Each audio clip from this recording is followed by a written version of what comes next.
ñan nga mën a lim ci li fi xew ñi nga lim yëpp c'est des mairies qu'on ne contrôlait pas. On ne contrôlait pas la mairie de Diourbel, c'est le maire Fall sortant qui était là-bas.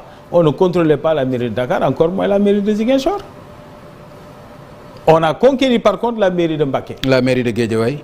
La ville. La ville. On a perdu la ville, on a conservé 3 communes et on est majoritaire en termes de conseillers dans la ville. Attention. Sur Pikine, on verra comment ça va évoluer, mais il semble que la ville... Non, c'est clair, à Pikine, foofu wàllu askan wi ak Cheikh Dieng gagné nañ ko. Non. Comment tu peux dire non, ça? Mais attends, mais li ñu gis ci résultat li ñu fa dégg. Non, Pape, on peut pas dire ça là-bas. Restons prudents, moo tax aussi globalement, li ñu war a jàpp ñun ñëpp en dehors des tendances globales yi nga xam ne nit mënu ko contester. C'est-à-dire la coalition Benno Bokk Yaakaar gagne un peu partout à travers le pays. Ça, il faut qu'on le dise, Pape, vous devez le dire. Vous êtes des témoins de l'histoire et des témoins de la vérité. da ngeen war a wax ne Yewwi Askan Wi nga jël Matam nga jël Saint-Louis nga jël Sine Saloum nga jël Kajoor nga jël Tambacounda nga jël Sédhiou nga jël Kolda nga jël Oussouye nga jël l'essentiel du pays. La coalition Benno Bokk Yaakaar reste intacte et conserve ses collectivités territoriales. Que certains fassent des percées ici et là, oui, pourquoi pas. Mais la majorité de Benno Bokk Yaakaar taxaw fii bëgg a gëmal Sénégalais yi ne Benno Bokk Yaakaar a perdu les élections, ça n'a pas de sens. loolu da ngay wax loo xam ne nit mun na ci teg loxo donc bul waxati salteelu victoire u kenn la victoire su waree am victoire u Benno Bokk Yaakaar lañ mun a affirmer dès l'instant que moo am une tendance irréversible qu'on n'ait pas gagné des villes qu'on voulait conquérir comme Dakar mais Dakar le conseil municipal ne changera même pas c'est les mêmes qui seront là-bas hein. C'est la même équipe mais nga jël Ziguinchor mais ça n'a pas été une mairie de Benno Bokk Yaakaar depuis 2012. Donc il y a quoi de nouveau ici sur la comète? Dara beesu fi Papa Ngagne. Non mais maintenant nag que les gens veuillent avoir des interprétations parce que dañ nekk ci benn perspective où il y a des législatives, il y a d'autres enjeux qui n'ont rien à voir avec les élections que ñu bëgg ko utiliser dans cette perspective, ils peuvent le faire mais il faut pas prendre les Sénégalais pour des naïfs. Ça veut pas dire aussi que dans certaines localités on ne doit pas tirer des leçons de certaines élections, de certains modes de certains résultats du scrutin. Tirer ensemble. loolu lañ ci war a wax. loolu le moment venu et notamment. Mais le moment venu mooy lan. Et notamment lorsqu'on aura les résultats définitifs demain soir nga xam ne man ak yooyu yëpp li ñuy wax dañ koy teg sur des résultats définitifs ça nous permettra de faire une analyse lucide et responsable. Mais c'est pas très responsable d'annoncer une victoire de Yewwi Askan Wi qui ne reflète pas du tout. mais du ñu yegg ci ay foqar ci ay victoire quand même. foqar ci victoire fan. non du ñu egg foofu quand même. fan lañ mën a foqar. non mais li may wax ni dama dégg. ay nit yoo xam ni Thiès la ñu dëkk. waaw ni président Macky Sall jàppal ni suñu victoire u Thiès bi boo ko foqar ci sa régime fi lay yem. waaw ñooñu xam naa. non dama lay wax lu la waaw xam naa ñi mu war a nekk waaye ñooñu tàmm nañ def seen mënin rek. mooy ay menaces ak ay xoppaate yooyu ko man fii kenn mësul gis ci réew mi opposition bu am benn pàcc bu bëree noonu fitna fii wax ji du loolu dem élection la ñu wàññi xob yi bi ñu wanee xob yi gis nañ ne ñun ville yañ bëggoon jëluñu ko mais li ci des. ville yenn ci ville yi ñu amoon perte nañ leen. ma ne mais yokk ci loolu. non. ma ne loolu bàyyil ba mu amee. la ñu bëggoon conquérir li am conquérir li ñu amoon ci ay ville mais am na ci ñu perte. eggal foofu Yoff ci la bokk. li am mooy li ma la wax ni ñu perte Yoff noonu lañ gagné yeneen 4 communes dans les 19 c'est Yoff rek lañ amoon 2014 cette fois on en a 4 supplémentaires et par ailleurs si tu fais même le cumul des voix dans Dakar on est largement devant Yewwi Askan Wi toutes les listes parallèles dans Dakar là les conflits internes qu'il y a eu ici et là les listes parallèles et consorts si on fait le cumul liste parallèle yi ngay revendiquer mais par contre man musuma ko dégg. mais par contre liste parallèle yooyu ngay revendiquer man moo ma jaaxal. mais par contre mais des listes de gens qui appartiennent à la majorité du président loolu kay gis nga ko. mais pourquoi ñu parallèle mooy ànduñu ak yéen. waaw dama ne ci gis-gis ak ci xalaat ak ci doxalin. waaw ma ne waaw Pape loolu après dinañ ci waxtaan. peut-être dans d'autres domaines dans un autre moment. mais pourquoi nga bëgg revendiquer ces listes parallèles là mais am na ñoo xam ne quand même ci liste parallèle yi. évidemment mënoo leen boole fenn ci famille yu président et tu le sais et je le sais mais li am solo surtout Papa Ngagne mooy ñu nangu ne résultat élection yi à l'échelle du pays amul sax naatable Benno Bokk Yaakaar sera largement majoritaire à travers le nombre de collectivités territoriales contrôlées à travers le pays ça c'est la vérité loolu kenn mënu ko dindi loolu moo nekk Maintenant, ceux qui veulent, à travers certaines victoires qu'ils ont eues dans certaines grandes villes du Sénégal, en faire une interprétation, libre à eux de le faire. loolu moom suñ ko bëggee suñ ko sañee ñoom nañ ko defal seen bopp loolu amul benn problème. d'accord kon Pape Mahawa su ma la ko déggee ñu fàttali ne yow yaa yore communication Benno Bokk Yaakaar voix autorisée wax fa dëgg yàlla ci li ñuy wax ni kon bu ma la déggee mooy amu leen dara lu ngeen regretter ci élection yi victoire ngeen ci am ndam ngeen ci am. dama ne élection yi ku ne duñ ci am njàngat. à la fin mais damay li ma la laaj nga bëgg ñëw ci njàngat. da nga du déglu rek. déedéet. élection yi ku ne su jeexee duñ ci am njàngat yaa ngi juum njàngat dina am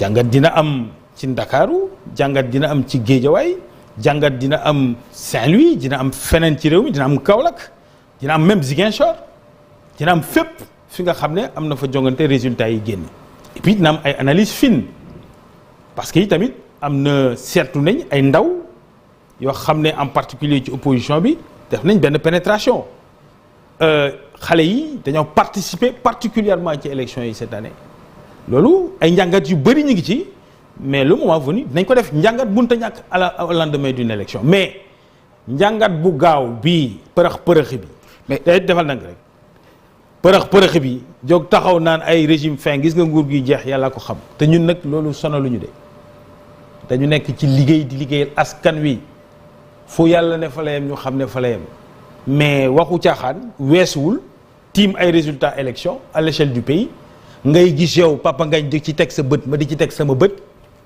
ne commune Sénégal yépp incha allahu rabbi ci tendance bi ñu gis li ci ëpp téeméer boo jël lu toll ci juróom benn fukki yi ci Benno Bokk Yaakaar la jëm naka noonu ci conseil départementaux yi villes yi 5 lañ ci perdre à l'échelle du pays yow nga yow taxaw daal di ne on a perdu les élections et que c'est la fin de ce régime loolu yomb na quand même. régime bu yor il faut régime bu yor pouvoir. waaw léegi nag. régime bu yore pouvoir dama lay jox rek benn exemple. waaw bu ndaw am candidat Golf Sud muy directeur général bu LONASE. waaw ñëpp xam moyens yi mu yor LONASE. waaw ñëpp xam non li ngay xam nga ko. waaw am fa ministre. waaw de la jeunesse. waaw am fa maire sortante. waaw amuñu lu ñuy am lu dul défaite bu mel noonu.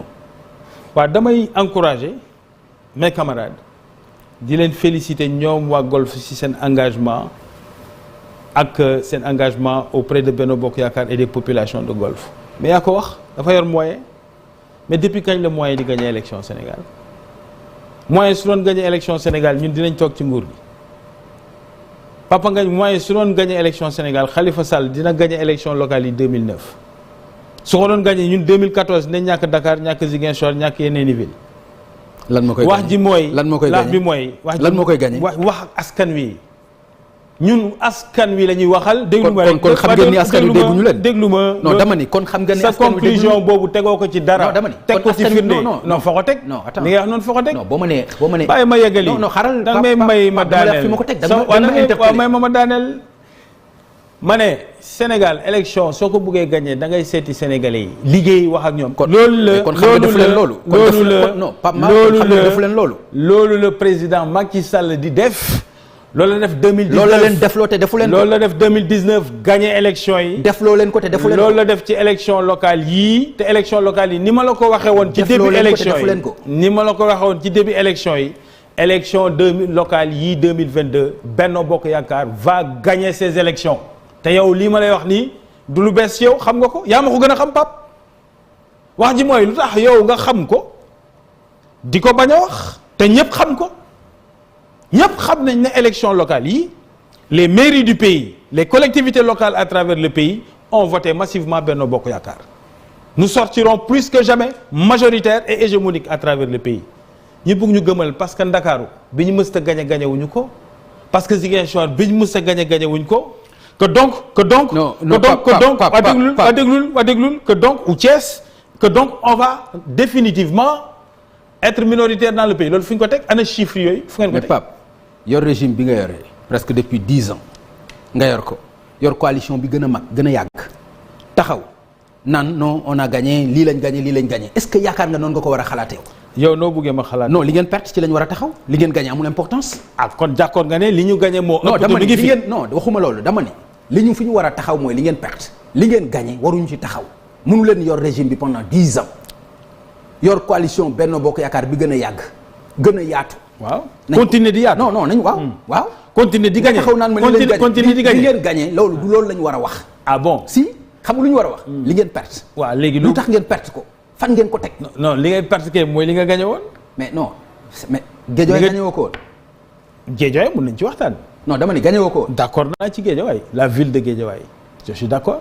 Thiès Idrissa Seck gagné wu ko woon. Idrissa Seck moo ko gagné woon. mais lan nga bëgg ñu wax Kaolack gagné woo leen ko woon. Kaolack ñoo ko gagné woon quel est le problème aujourd'hui à Kaolack la mooy problème bi tey Kaolack. mooy Benno Bokk Yaakaar. je pense que président investir la famille Mamadou Ndiaye Rahma Serigne Boub taxaw gagné ko loolu moom am Kaolack. waaw d'accord. mais da nga ma laaj lu fa am wax naa la ko. waaw Serigne Boub moo ko gagné. waaw Serigne Boub n'est pas de l'opposition. non waxuma il est de l'opposition. il n'est pas de l'opposition. mais c'est important. mais da ngeen amoon candidat. c'est important. mais Pape. mais c'est important. c'est important nga relever ne Serigne Boub n'est pas de l'opposition. mais man Serigne Boub aussi mën naa jàpp ni il n'est pas du pouvoir. si tu veux. mais waxuma loolu de. waaw li ngay wax lan la. non li may wax mooy. mais est-ce que xam nga ne d'accord même Kaolack même Serigne Boub su faroon Yewwi Askan Wi très bien il n'empêche pas que Benno Bokk Yaakaar majoritaire ci réew mi ba léegi.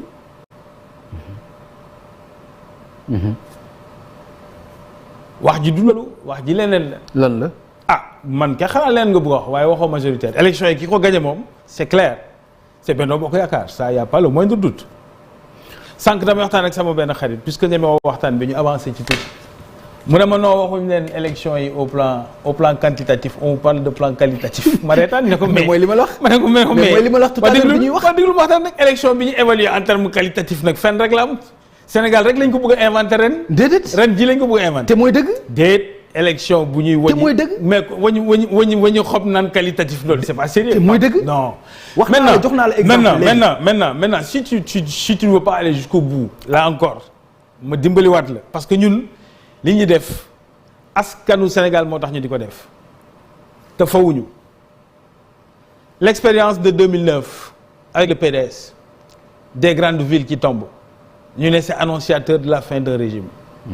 loolu lañ bind ci journaux yi yenn journalistes yi di ko défendre naan c'est la victoire de l'opposition il faut arrêter 2009 du 2022 les villes perdues en 2009 dans le contexte qu'ils l'ont perdu bokkul ak 2022 taxawaayu coalition ak liggéey bi ak suñu taxawaay ñun ak la nature des listes yu gagné bokkul ak la nature de la situation politique de 2009 mais l'un dans l'autre mbir mi il faut ñu jiital askan wi te jiital dëgg xob yi ak électeurs yi voté ñooy fal di folli ku ñu fal nga falu ku ñu folli nga folleeku te loolu du da nga am xaalis du da nga am capacité lii wala da ngay xoqatal sénégalais yi ñooy xool li leen doy ñu voté ko donc rikwaay lu fi jar di wax loo xam ne addina yëpp xam nañ ne teguwul ñëpp xam nañ ne l'essentiel des communes du pays ont voté Benno Bokk Yaakaar xam nga ko Papa Ngagne xam nga ko yan commune la yan commune dama ne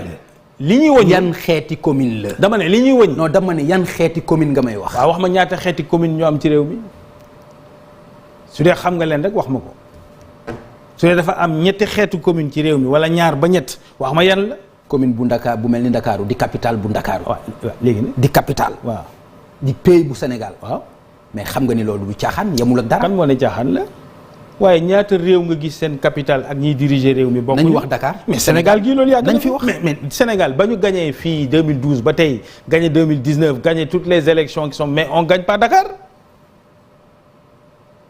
dara beesu fi waaw mais loolu wax la mais dama ne kenn musu koo gagné donc su ma ko gagnéwul garaaw déedéet waxuma la loolu bu ma lan ngay wax non déet Pape bu ma wax loolu ma waxul dama la ne yan catégorie xeetu te nga def commune sa investiture dama ne def sa campagne samp sa mbër dama ne yan nga dem ci élection yi naan non élection yi la yoo xam ni parce que du ma ko gagné Dakar kenn musu ko gagné dama ne dama la laaj ne la yan xeetu commune yu bokkul nga gis ci réew mi nga ne ma lan ngay tollu leeg Dakar ma ne la dara